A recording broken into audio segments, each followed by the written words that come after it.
All right, it is now officially afternoon, so good afternoon. My name is Steve Wade. I work at City Hall. I'm joined up front by Deputy Director Nicole Malott on the far right, your far left. Director of Utilities Sylvia Davis, and Kristen Moorhead to my left, your right. Kristen works with me in the City Manager's office. So we did one of these a week ago in the evening. We wanted to make sure that we did one during the day so that folks that was more convenient to them could come during the day. We have a few more people here today than what we had last week. And so what I would like to do is I want to make sure that everybody has an opportunity to speak. We are live on Zoom. We are taping it for replay later this week and next. So what I would ask, please, is as you have questions or comments, please come to the microphone. That allows us to hear your voice so that everybody can be shared. And for folks that will be joining us on Zoom, we're expecting about at least 4 this afternoon. They can hear also. So please, if you would. What I would like to do is loosely follow our normal council rules. And what that means is for comment, you have about 4 minutes. That allows, again, everybody the opportunity to speak. So loosely, it's 4 minutes. And then what I would also ask, please, given the number of people in the room, that you limit your questions to 2. So if you have a question and a follow-up, please do that.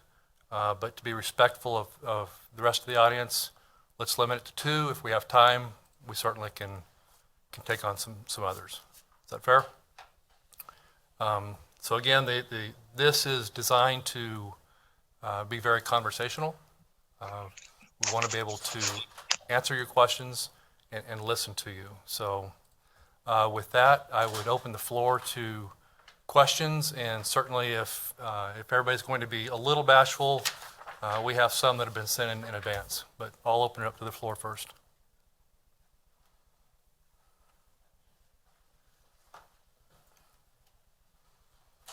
Hi, I'm Cindy Crow. Yes, ma'am.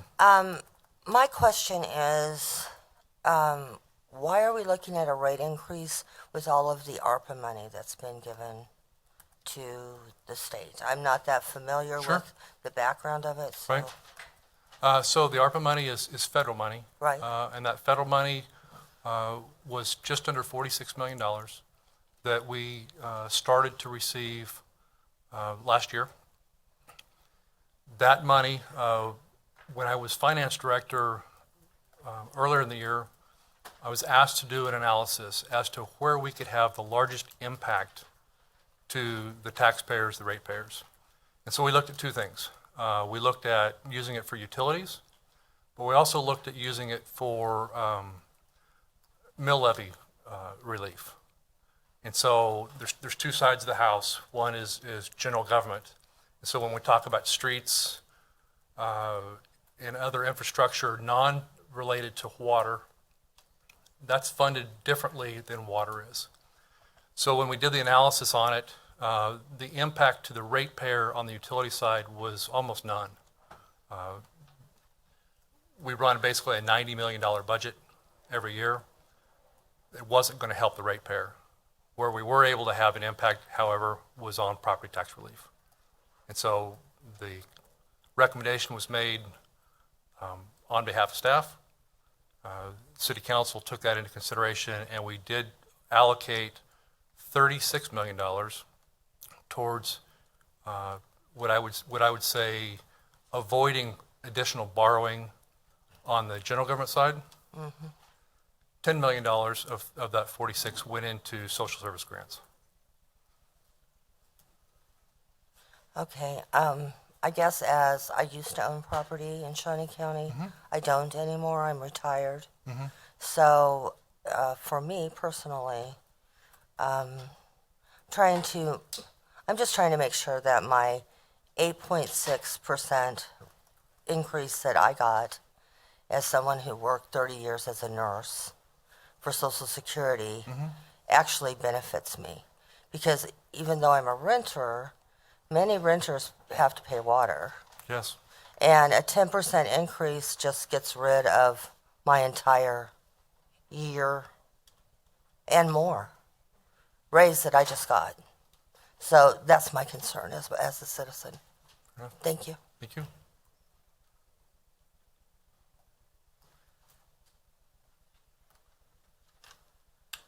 Good afternoon. My name is Bruce Kuby. I'm a 55-year resident of Topeka and love it here. Raised a family, children, grandchildren, and great-grandchildren, thank goodness. My question is this. You have a proposal for a 10% increase over X amount of period. Mm-hmm. What's the plan for the use of this money? How many miles of water line are we going to replace? Mm-hmm. Who's going to do it? And what's their estimated cost? So that is a moving target at any point in time. So I will tell you, as an example, when we looked at the price of replacing water pipe 18 months ago, we were looking at about $1 million a mile.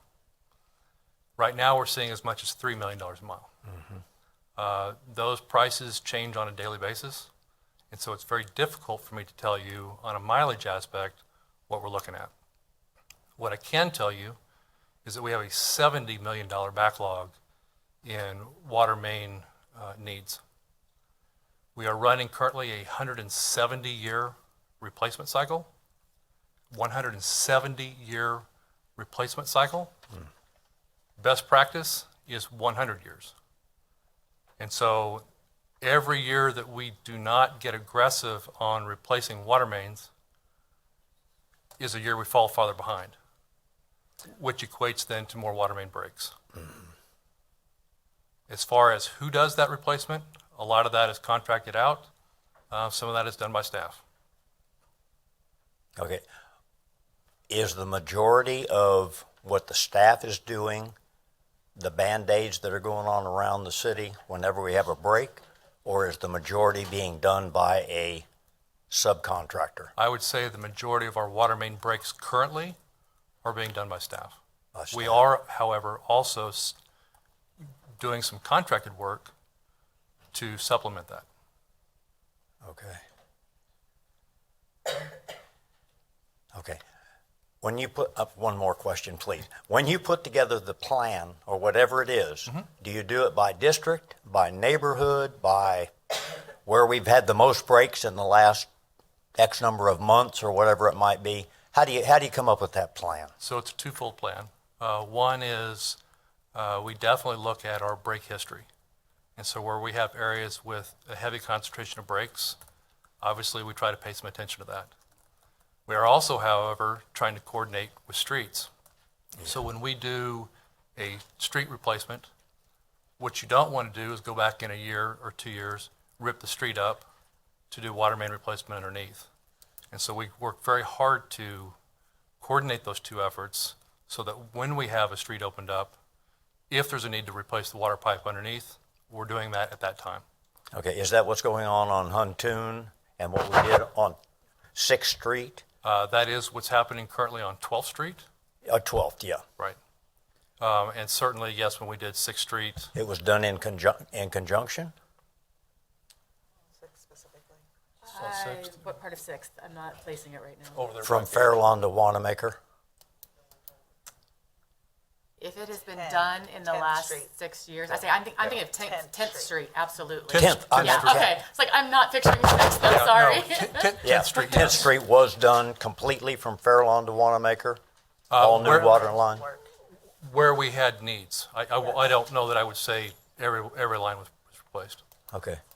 It has been a concern, I'm sure. Sylvia says she thinks the whole stretch was. Okay. Because it has been a concern on 17th Street right now, where you're doing it. Yep. Hopefully all of that was done, because that's been a major break area. 17th is, we are working from west to east, so there is a lot of work ahead of us. Yeah. All right. And a significant amount of water work. And a significant amount of water work. Thanks.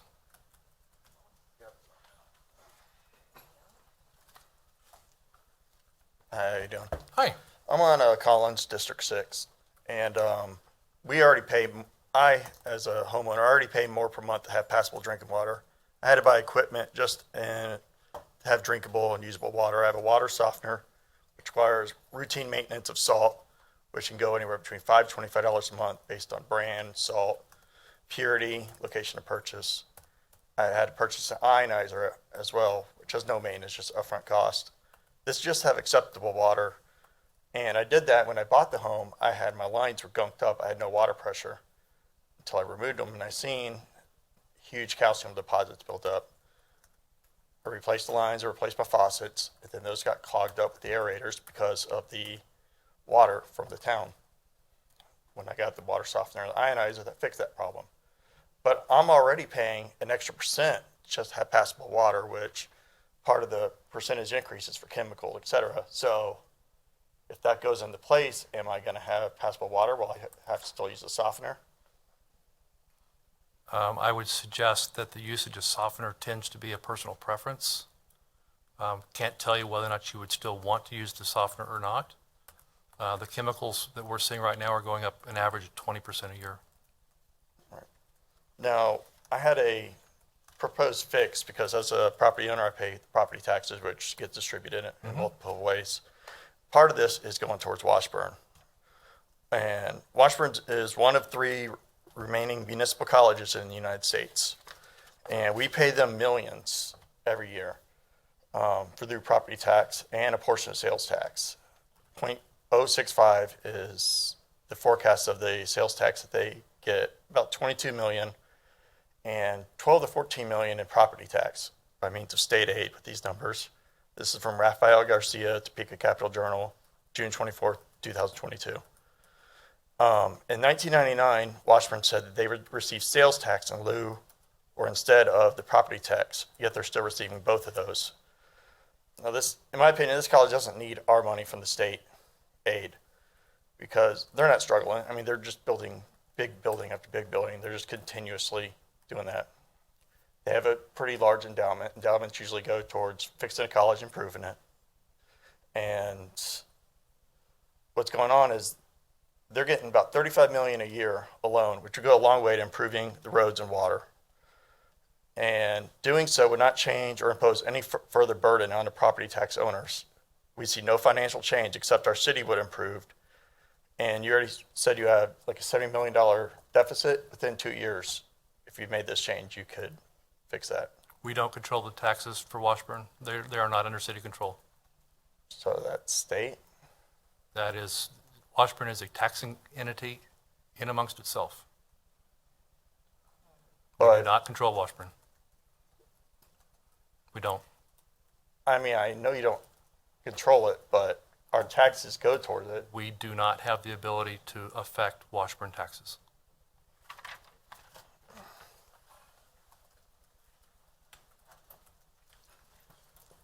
Since I have, Wait. Oh, You sorry. gone. I know. No, I got to make sure that everybody has an opportunity. Okay, Please. that's fine. Please. I forgot something Please. earlier. Sure, no problem.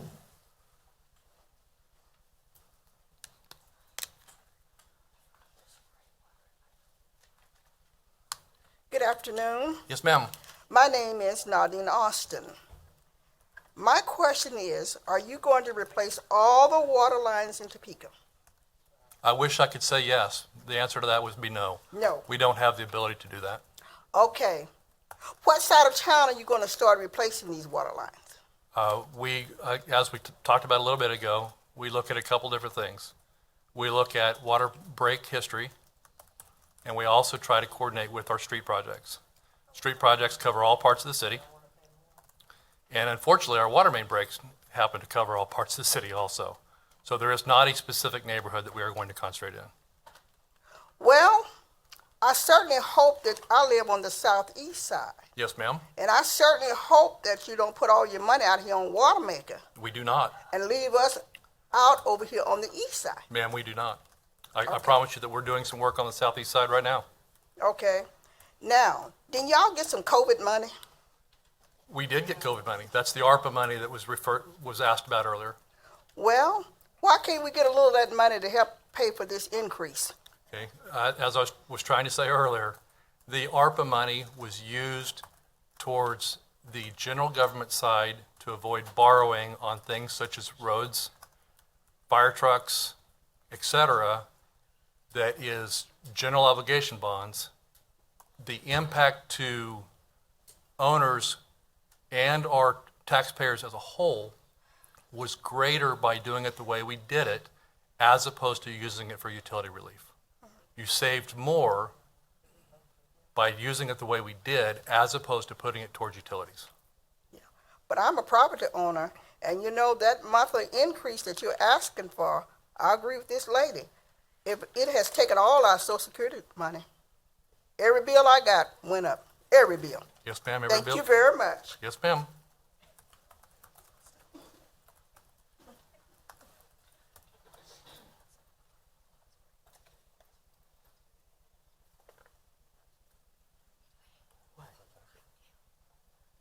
Yes, ma'am.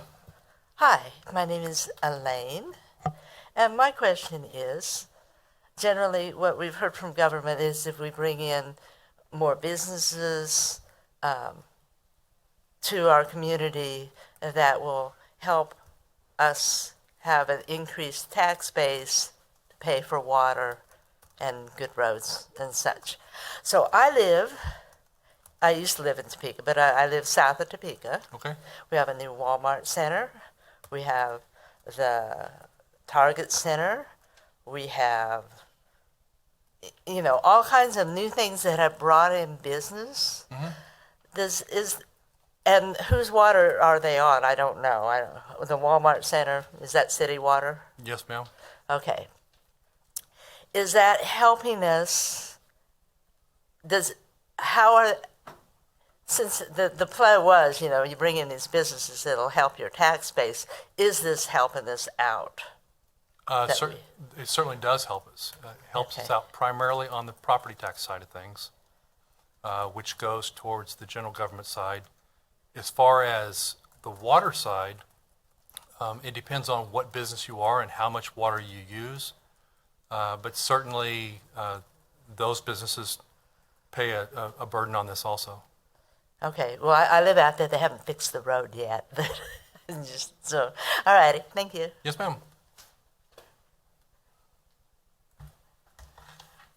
My name's Henry McClure, and our family's drank 4 generations of water here from Topeka. Might be the problem. It's a joke. Anyway, in the light of economic development, I'm sure that Walmart Distribution Center received economic development money to put in infrastructure.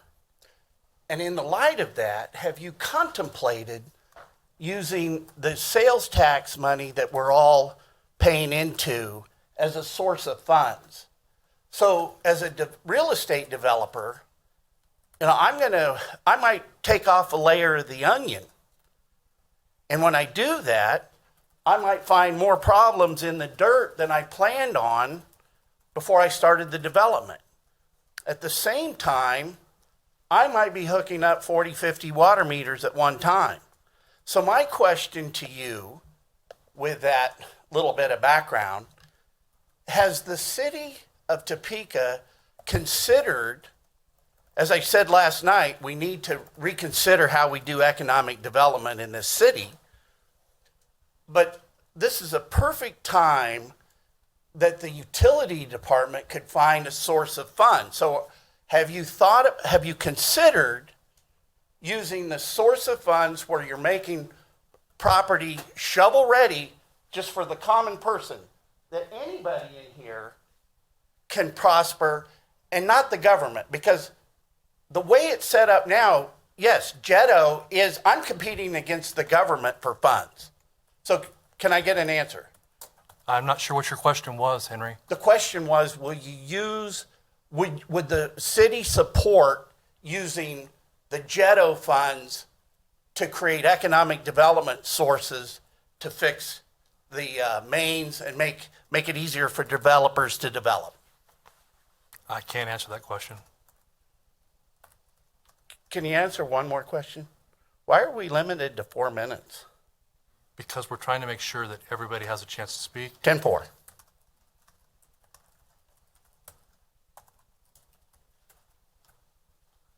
Anybody else?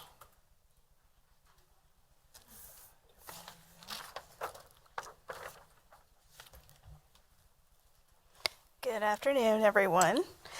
Shamika King Sims, Historic Old Town, NIA, and I'll say Citizen Advisory Council too. First, I want to say that I appreciate the effort towards transparency.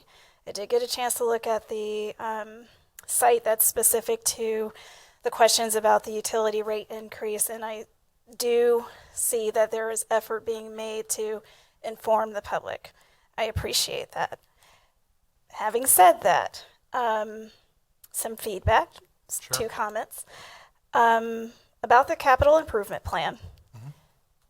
It is really difficult to read. Yes, ma'am, it is.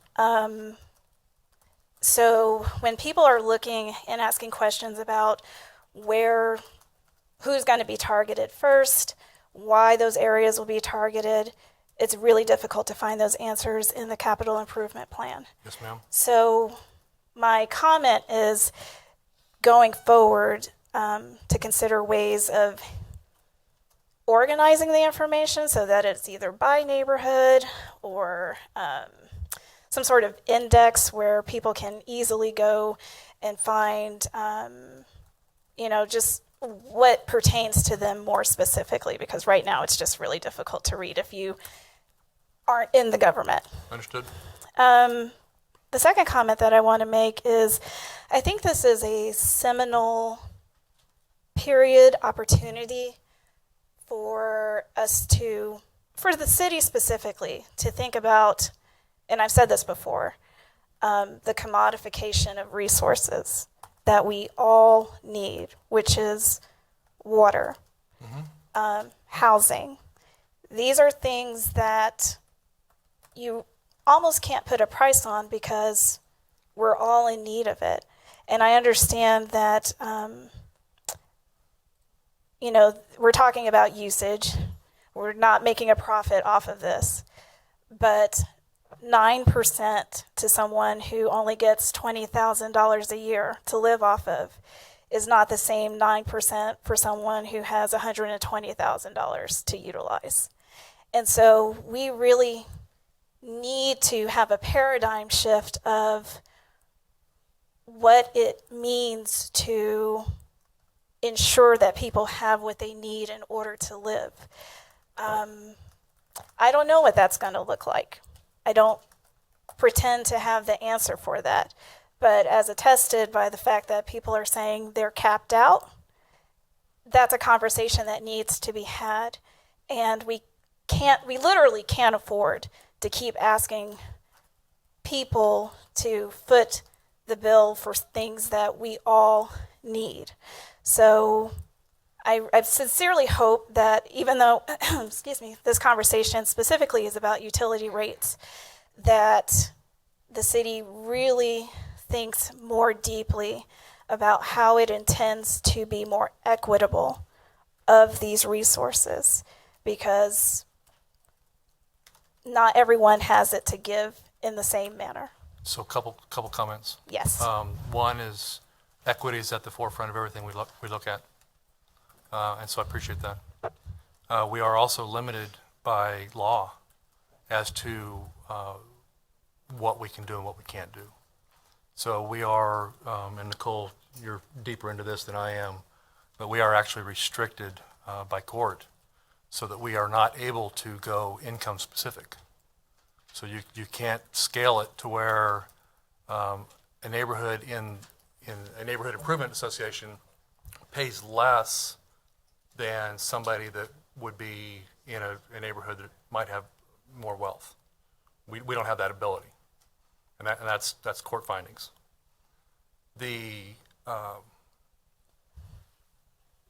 one thing that we did, and I believe it was 20 years ago, we stopped on your base rate. We stopped including water with the base rate, right? Not that long ago. Not that long ago? Yeah, 10. 10 years ago, 12, sorry. Something like that. 10, 12 years ago, made a change. So it used to be that your base rate included 2,000 gallons of water, 1,500. 1,500 gallons of water. Some folks weren't using that amount, and so they were paying for water perhaps that they weren't using. And so what we did do to encourage folks to watch their consumption, we took that out of the base rate. And so you are paying on a per gallon basis now over and above your base rate. So you have an opportunity, no matter where you live, to help control your water bill based on your usage and your consumption. I can appreciate that. I'll make this final comment. I understand that the city is legally bound to certain expectations. I would humbly ask the city to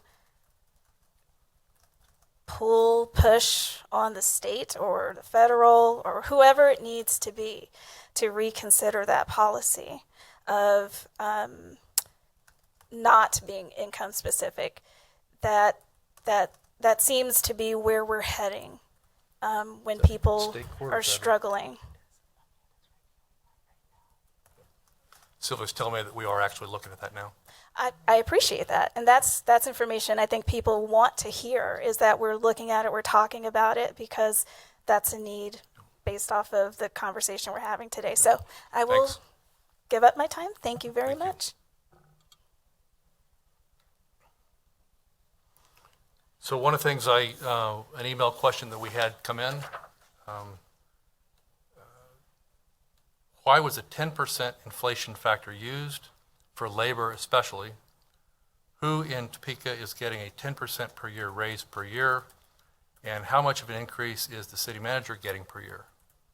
And so what I can tell you is that the 10% number on labor that we are factoring into this is based on competitive analysis that we've done for our employees' wages as they compare to other local businesses.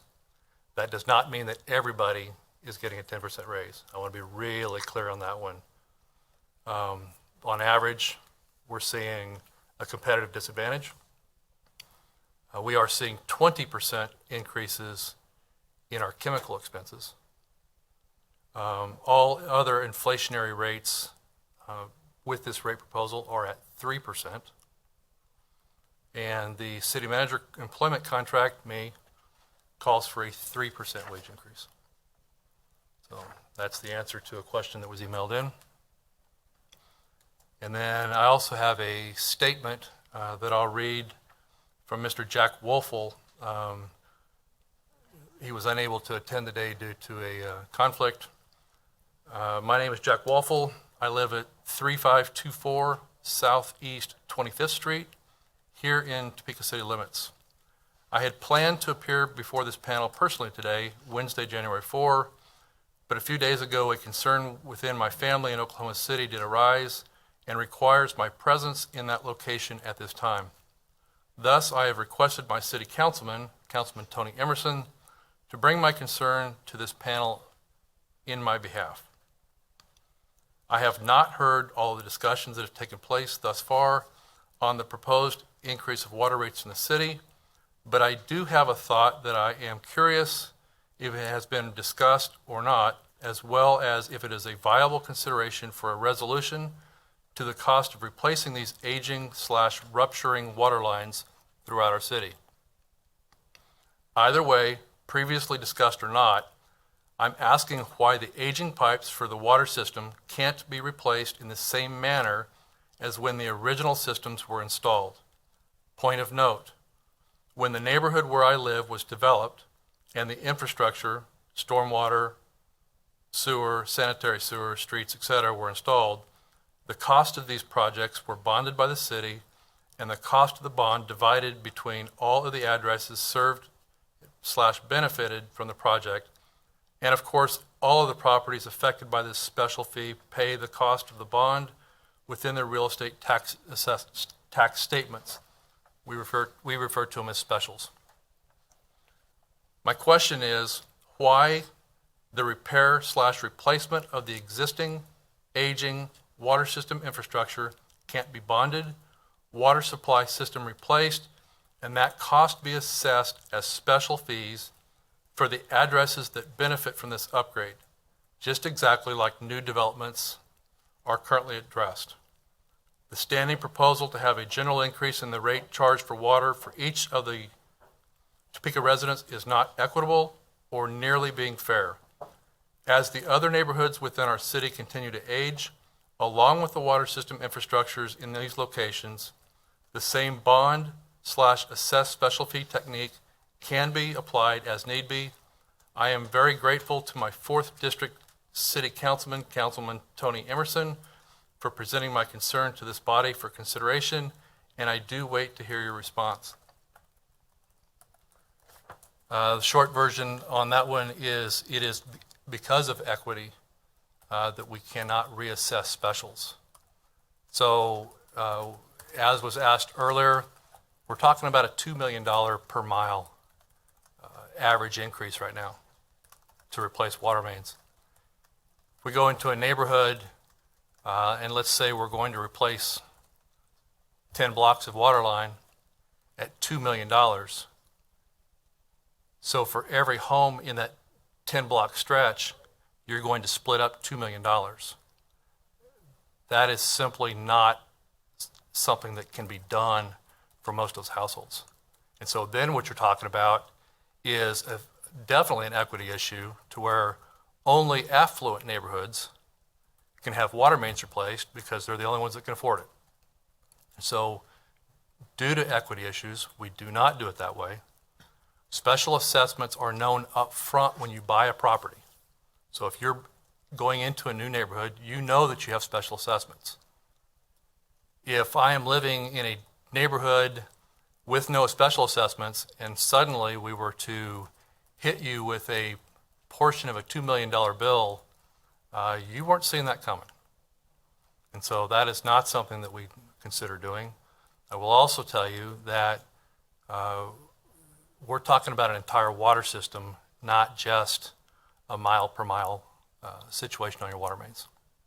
So that would be my response to Mr. Wolfel. You guys want to respond to anything different to that? Okay. Other questions? Ma'am, I think you had one in.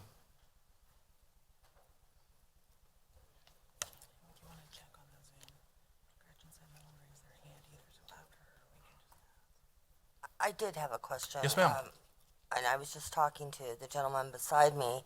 I have gray water, and he had a very eloquent way of sharing his issue. And I wonder how much gray water we do have in this city, because I have to buy water.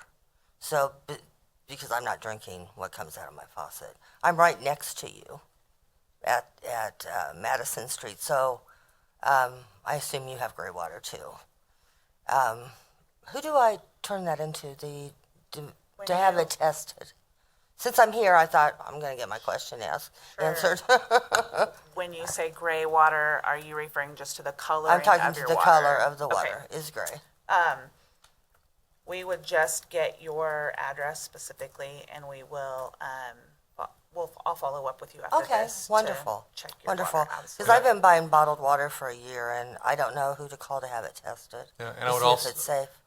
I would also say for anybody else watching or watching this in the future, 785-368-3111. It's the main line in for complaints or considerations. 785-368-3111. So certainly if you have any concerns or questions, it's a great number. Okay, thank you very much. Yes, ma'am. Hi, my name is Kim Olson, and I'm retired. I'm on a fixed income. Did I understand you right when this young lady was talking about equity, that you are looking into income as a way to possibly make it fairer for how much people's water bills are raised? What I'm saying is that current court statements don't allow us to do that. We are looking at ways to where we might be able to do something different, but as it stands right now, we are not able to go income specific. Okay, is there some reason that we can't go back to court? I mean, I hear what That- everybody else here is saying. And- That's part of what we're looking at. Okay, because people on fixed incomes are not going to be able to afford this rate hike because of inflation and everybody else's bills going up, other utility bills going up.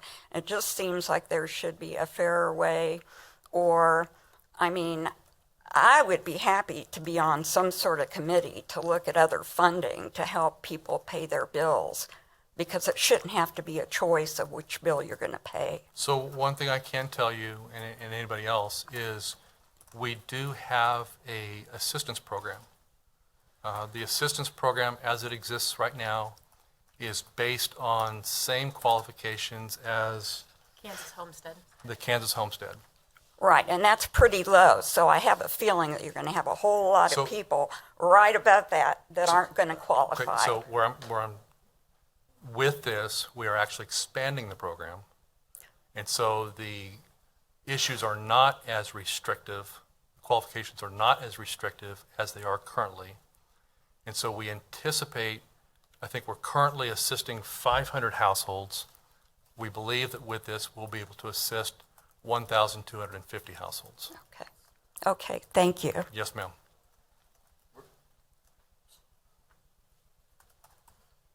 It's okay. I was just wondering, where do you apply for this assistance? So the question is, where do you apply for this assistance? The Community Resource Center, I don't know that I have a, I don't have the address for them, but we should be able to go to cityoftopeka.com. .org, I'm sorry. cityoftopeka.org under city services, if I'm looking correctly. Yep. There is a link to apply for the franchise fee credit program. This is administered through the same program. So the same place you would go to get your electric or gas franchise fee, we have the utility, the water and wastewater utility rate refund there as well. So cityoftopeka.org, click on city services, and there is a link right there. yeah, and I'll actually, while we're taking other questions, I think I have a phone number that I can actually share.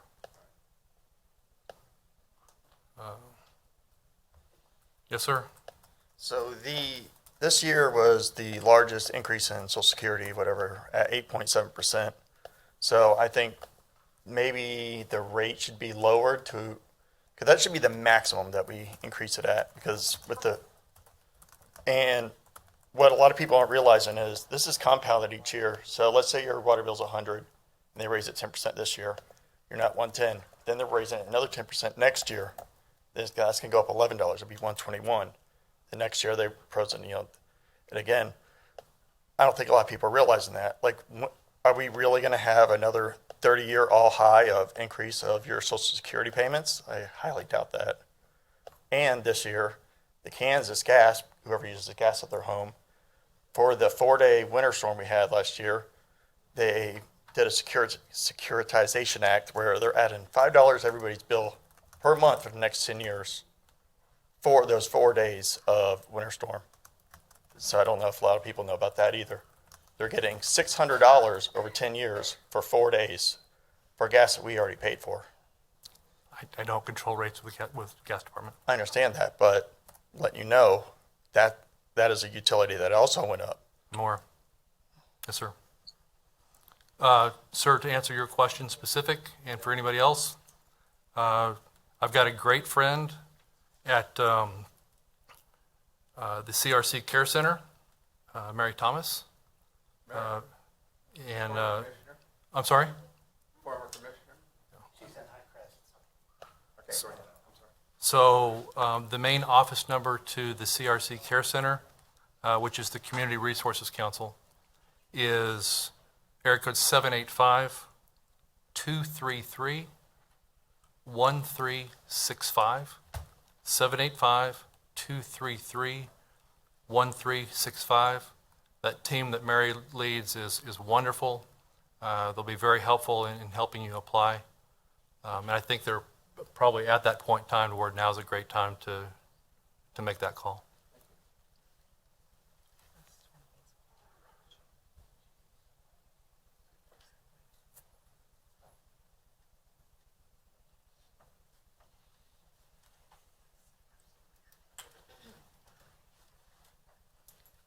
I have a question from Councilwoman Valdivia Alcala.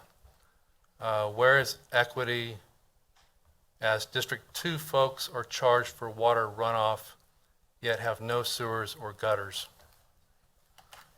What I would say is the stormwater system, again, is a system-wide, citywide situation. We are under very strict regulations from the Kansas Department of Health and Environment and the EPA, and so those things we have to monitor very closely. They are not inexpensive. Yes, ma'am? Kind of a comment, kind of question. My name is Susan Cochran. I see this happening a lot in my neighborhood. There's a water main, there's a leak. Mm-hmm. It runs for days and days and days. We report it right away, but it runs. And the water, this last time, it ran so much.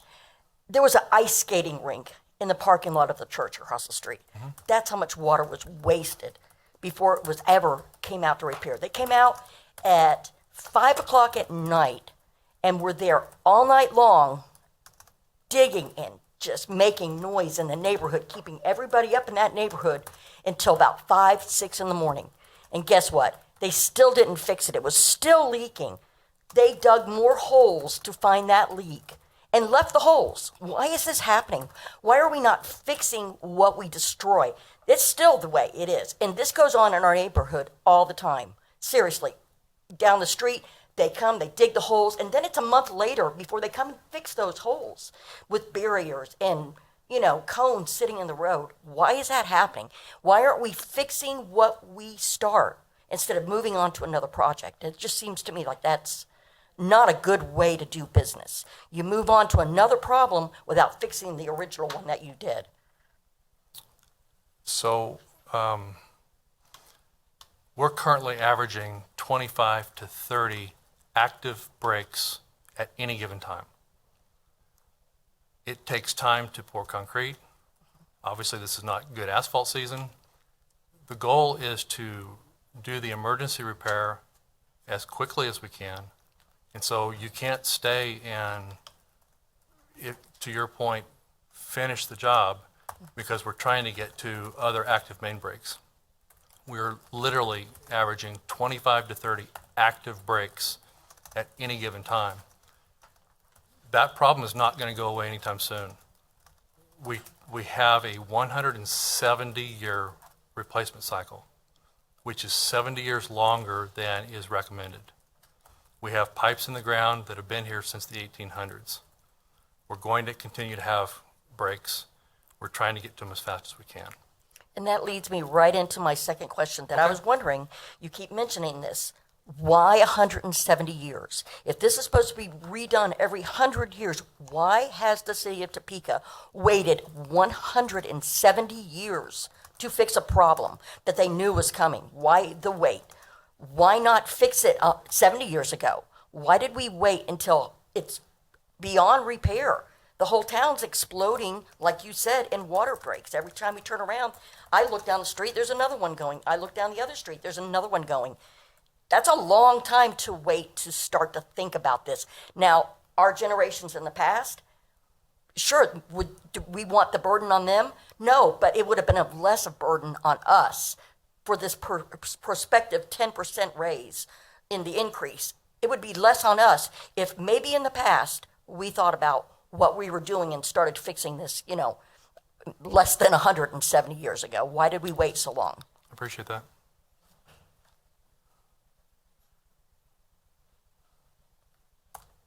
Yes, ma'am.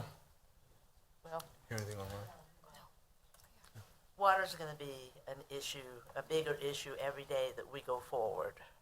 And I think that's apparent across the entire United States. So I appreciate that the city of Topeka is having meetings and actually has a plan. That's more than they have in Jackson, Mississippi, I think. And we're going to have to put money into it. Otherwise, we're going to be more than 170 years behind. That's what's going to happen. I'm wondering if as a government, since water is going to become a more and more precious commodity, and it's all, and no matter where you live, it's going to be more expensive, what we can do to take care of our water better and use less.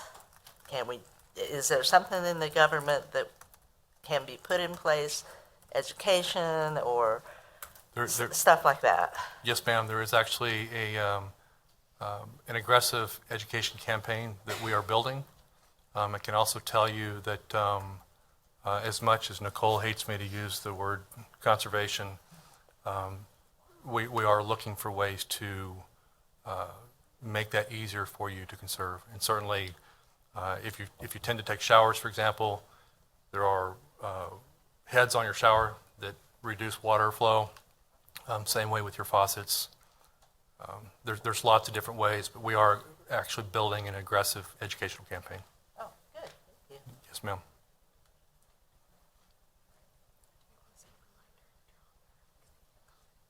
So if you happen to be online right now on Zoom, if you've got a question, now would be a great time to either unmute yourself and ask a question.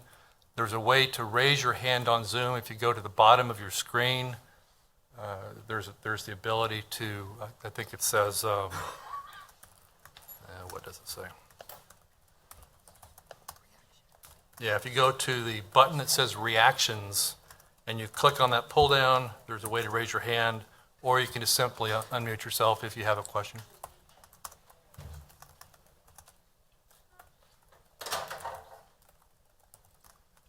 I would encourage everybody to go to the main website for city government, which is topeka.org.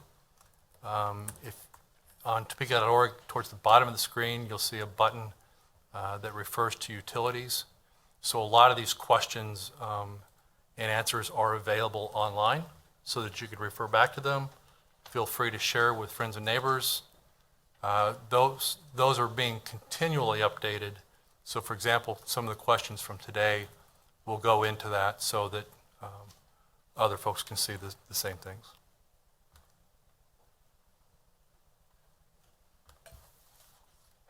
I'm going to look real quick to see if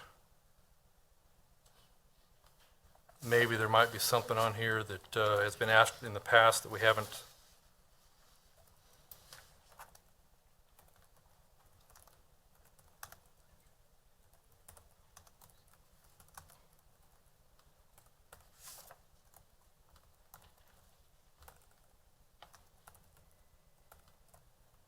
I don't really see anything on here specific that we haven't covered. Any other questions? Yeah, sure. So I watched the thing last night where they elected the deputy mayor and all that. We had some comments from the districts. So last night, District 2, Christine Alcala mentioned last night that people don't come here and speak, and it's because they don't believe in the process. They don't have faith in results. You know, I went to people I know, and they said, nope, I don't care. Not in politics, nothing's going to be done. And I concur. I showed up here last year about a property maintenance division issue, and I was brushed off. I went to the city council chamber, we had a meeting at Celtic Fox, and talked to the property maintenance manager. You know, they don't want change. They listen, they nod their head, they smile, they act polite. And as soon as I turned my back, he forgot about me.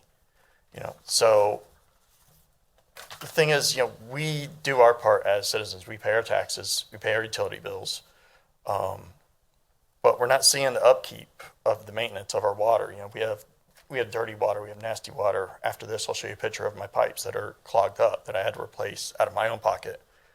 You know, our roads are not maintained. You know, I have potholes.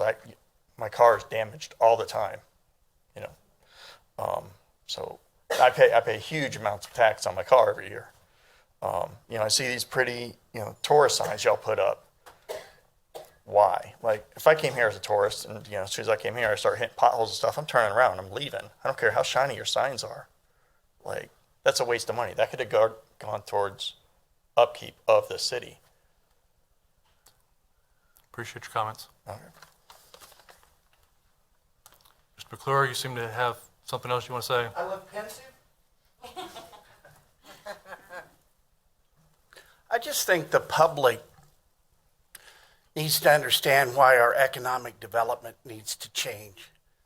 You know, I own several businesses in town that paid sales tax, and the fact that I couldn't come and ask for economic development help because my jobs weren't jobs it's a little upsetting. And I concur, but you can't lose faith. You know, you got to keep showing up.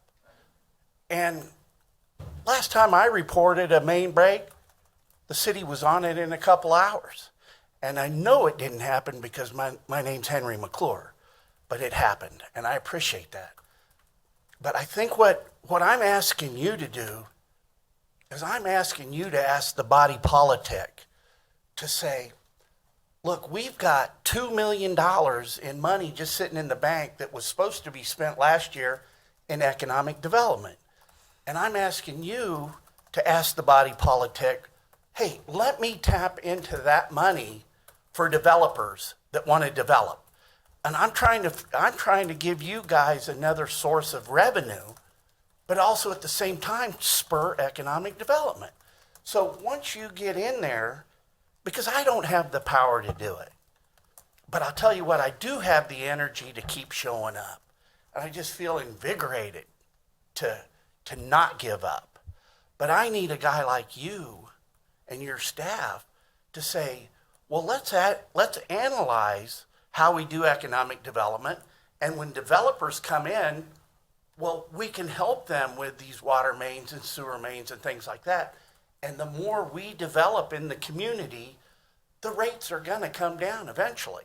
When we figure out how to get people to want to move to Topeka.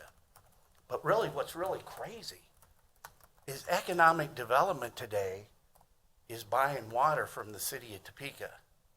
So I just need you to, and thank you for seeing, maybe you've got telepathy, and that's beautiful. But I just need you to ask the body politic because you run the show. Thank you. Anybody else?